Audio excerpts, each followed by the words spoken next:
नमस्कार विद्यार्थी मित्रांनो, 12वी सायन्स फिजिक्सच्या चॅप्टर नंबर 1 मधील आज आपण एक्झाम्पल नंबर 6 बघतो. A pendulum consisting of a massless string of length 20 centimeter and a tiny bob of mass 100 gram is set up as a conical pendulum.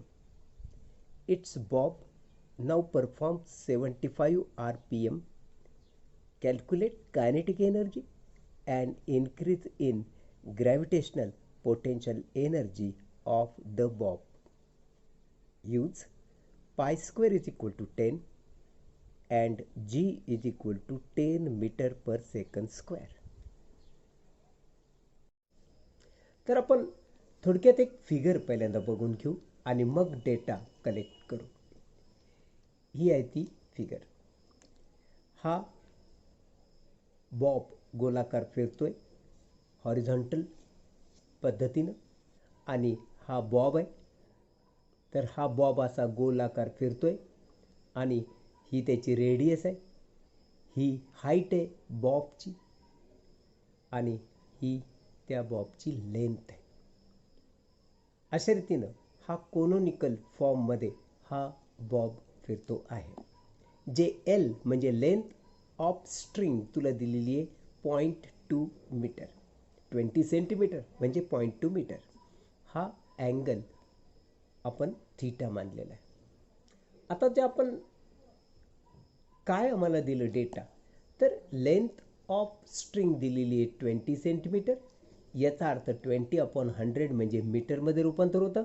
0 cut, 1 घरानंतर point म्हणजे 0.2 metre. त्यानंतर तुला mass of Bob दिलेलं आहे 100 gram. ग्रॅमचं रूपांतर किलोग्रॅममध्ये करतोय म्हणून हजाराने भागलं, 2 शून्य कट केली, 1 घरानंतर पॉईंट दिला, 0.1 किलोग्रॅममध्ये रूपांतर झालं.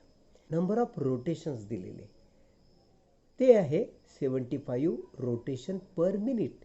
जेव्हा रोटेशन पर मिनिट देतात तेव्हा ते रोटेशन पर सेकंद करायचे असतात. म्हणजे 60ने भागायचं, मिनिटाचं रूपांतर सेकंदमध्ये करायला 60ने भागावं लागेल.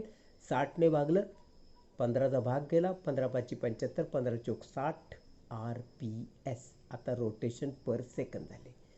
पाय स्क्वेअरची किंमत 10, जीची किंमत 10 मीटर पर सेकंड स्क्वेअर, जे T period is equal to 1/n. Frequency n आहे 5/4. सो 1/5/4 उलट केल्यानंतर 4/5 झाला हा टी. आता आपण या टीचा पिरियडचा फॉर्म्युला तुला माहिती आहे 2π√L cos θ/g. आता आपण किमती भरूया. टीची किंमत आहे 4/5, 2π√L ची किंमत आहे 0.2 cos θ, जीची किंमत आहे 10. मग त्यानंतर जर आपण स्क्वेअरिंग बोथ साईड केलं तर या साईडचा स्क्वेअर 16/25 होणार. या साईडचा स्क्वेअर केला म्हणजे 4π² होणार. आणि हे स्क्वेअर रूटचा स्क्वेअर केल्यानं स्क्वेअर रूट कट होईल, 0.2 cos θ/10 जसंच्या तसं बाहेर राहील. तर π² किंमत मी 10 घेतली. हे बाकीचं तसंच आहे. 10 कट केले तर 16/25 इज इक्वल टू 4 × 0.2 cos θ.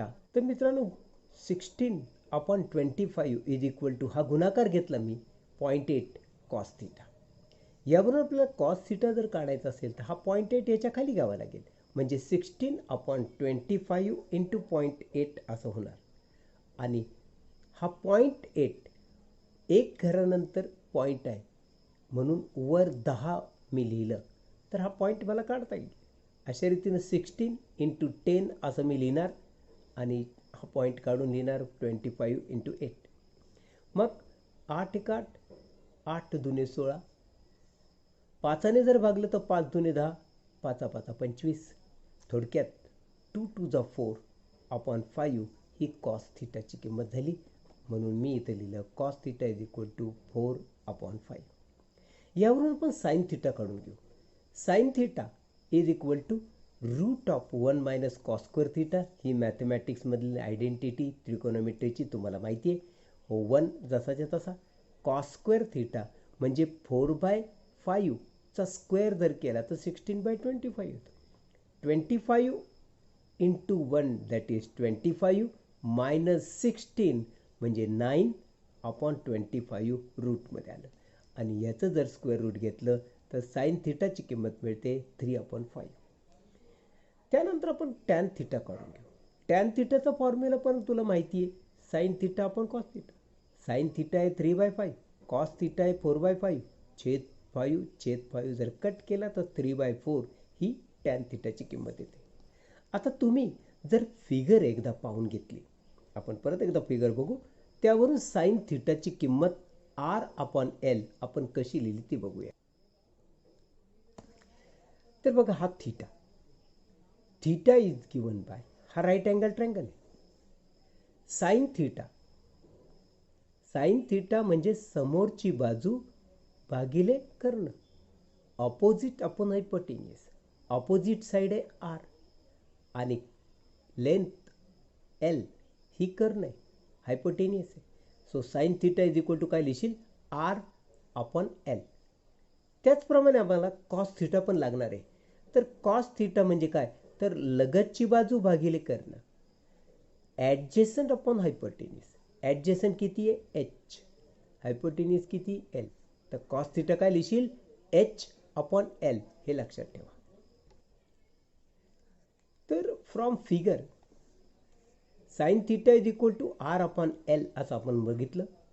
यावरून R ची किंमत मिळते L into sine theta. L तुला माहिती आहे 0.2 आहे, साईन थिटा तुला माहिती आहे 3/5 आहे. मग हा प्रॉडक्ट केला तर 0.6 येणार अपॉन 5. आणि 5ने जर 0.6ला जर आपण भागलं तर 5 1 5, या ठिकाणी 5 0 0, 5 1 5, खाली उरला 1, वरतून घेतला 0, 5 2 10. So R is equal to 0.12 तुला मिळालेलं आहे. कॉस थिटा काय, H/L. So H is equal to काय, L इंटू कॉस थिटा. मग L किती आहे 0.2, कॉस थिटा किती काढला होता आपण 4/5. हा गुणाकार जर केला तर तो 0.8/5. मग परत 5ने जर 0.8ला भागलं तर म्हणजे 0.16चा भाग जातो आणि H इज इक्वल टू 0.16 मिळतं. V minimum, velocity minimum, root RG tan theta. R तुला माहिती आहे 0.12 आपण नुकतंच शोधून काढलं आहे. G तुला माहिती आहे 10 आणि टॅन थिटा आपण काढला होता 3/4. मग या 4ने जर 0.12ला भागलं तर 0.03 इंटू 10 इंटू 3 ही रूटमध्ये जर गुणाकार केला तर 0.9 रूटमध्ये येणार मीटर पर सेकंद. तर V² इज इक्वल टू 0.9. आता कायनेटिक एनर्जी फॉर्म्युला काय, 1/mv², म्हणजे 1/m ची किंमत 0.1, V² ची किंमत 0.9. हा गुणाकार जर तू केलास 0.09 आणि त्याला 2ने जर भागलं तर 0 परत 0, 2 खाली उरला 1 आणि 2×5 10. 0.045 joule is kinetic energy. Now increase in gravitational potential energy which is denoted by delta PE. So delta PE is given by mg into the bracket L minus h.